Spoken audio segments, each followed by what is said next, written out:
Halo anak-anak, Assalamualaikum warahmatullahi wabarakatuh. Bagaimana kabar kalian hari ini?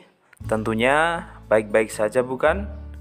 Kembali lagi dengan saya Ustadz Handoyo dalam pembelajaran tematik tema 5, subtema 2, pembelajaran 3 dan 4. Anak-anak, sebelum kita mulai pembelajaran, hayya bina nabda darsana bi qiraatil basmalah. Bismillahirrahmanirrahim. Sekarang silahkan disiapkan buku tematik halaman 32 sampai dengan halaman 38. Baik anak-anak, sekarang kita masuk ke materi bahasa Indonesia. Apakah kalian masih ingat tentang ungkapan permintaan tolong? Ungkapan permintaan tolong diucapkan saat kamu membutuhkan bantuan orang lain. Dalam ungkapan ini, kata tolong harus diucapkan dengan sopan dan lembut. Perhatikan percakapan berikut ini. Hari ini hari Minggu, keluarga Benny sedang sarapan bersama. Dalam percakapan, mereka menggunakan kata tolong. Adapun percakapannya sebagai berikut. Bu, tolong ambilkan piringnya ya Bu. Baik Pak, Benny mau makan apa? Yeay, sarapan sudah siap. Bu, tolong ambilkan aku nasi dan telurnya ya. Baik, Benny. Nah, setelah kalian memperhatikan percakapan keluarga Benny tersebut, tentunya kalian bisa mempraktekkan dengan ayah dan bunda kalian di rumah ya. Selanjutnya, kita akan masuk materi matematika. Kita kembali lagi pada pengukuran panjang menggunakan alat ukur baku. Ingat kembali cara mengukur panjang menggunakan alat ukur baku. Hasil pengukuran tersebut dapat ditulis dalam satuan meter atau sentimeter. Pengukuran dengan alat ukur baku menghasilkan hasil yang sama walaupun diukur oleh orang yang berbeda. Sekarang perhatikan contoh hasil pengukuran panjang berikut ini. Benny sedang mengukur sapu lantai. Panjang sapu lantai tersebut setelah diukur yaitu 160 cm. Kemudian Bayu mengukur lagi dengan panjang yang sama yaitu 160 cm. Atau kalau ditulis menjadi 1 meter lebih 60 cm. Nah, dengan kejadian tersebut dapat disimpulkan bahwa alat ukur baku menghasilkan hasil yang sama walaupun diukur oleh orang yang berbeda.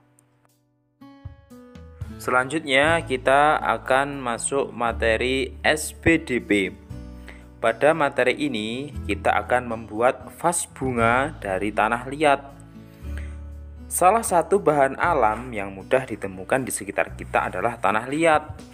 Tanah liat dapat dibuat menjadi bahan kerajinan. Tanah liat banyak digunakan karena sifatnya yang lunak, sehingga mudah dibentuk. Perhatikan gambar vas bunga di bawah ini. Ini merupakan vas bunga yang terbuat dari tanah liat. Setelah kalian mempelajari tentang kerajinan dari tanah liat, selanjutnya kita akan mempelajari kerajinan dari daun kelapa. Sebelumnya kita sudah mempelajari karya dari biji-bijian dan tanah liat.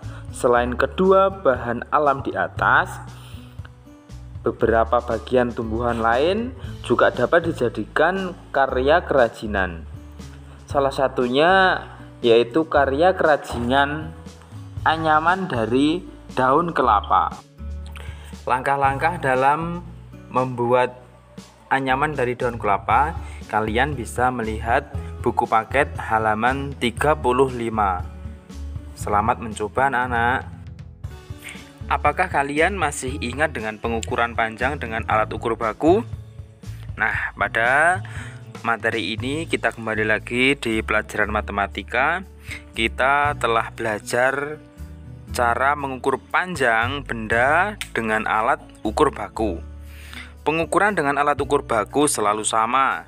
Kita dapat menuliskan hasil pengukuran dalam satuan meter atau sentimeter. Sekarang perhatikan pengukuran panjang dahan berikut ini. Dalam pengukuran ini menggunakan meteran dan penggaris. Jika diukur menggunakan penggaris, panjang dahan sama dengan 4 kali 30 cm sama dengan 120 cm. Jika diukur menggunakan meteran, maka panjang dahan sama dengan 1 meter lebih 20 cm. Jadi dapat disimpulkan bahwa pengukuran dahan menggunakan penggaris dan menggunakan meteran menghasilkan hasil yang sama, yaitu 1 meter lebih 20 cm. Materi selanjutnya adalah bahasa Indonesia, yaitu membaca puisi. Saat membaca puisi, kamu harus memahami makna dari setiap kata di dalam puisi tersebut. Kamu juga perlu memperhatikan artikulasi, intonasi, dan ekspresi. Tentunya kalian harus mengerti apa yang dimaksud dengan artikulasi, intonasi, dan ekspresi. Artikulasi berarti kejelasan pengucapan saat membaca puisi. Intonasi berarti ketepatan nada saat membaca puisi. Sementara itu, ekspresi berarti raut wajah saat membaca puisi. Nah, sekarang dengarkan pembacaan puisi berikut ini. Puisi Pelangi, karya Sufrida. Pelangi, warna-warni melengkung di angkasa. Tampak indah buat mata terpana. Ada 7 warnanya. Ada merah, kuning, jingga, hijau, biru, nila, ungu pun ada. Kemunculannya tak terduga, tapi biasanya ia hadir setelah hujan reda.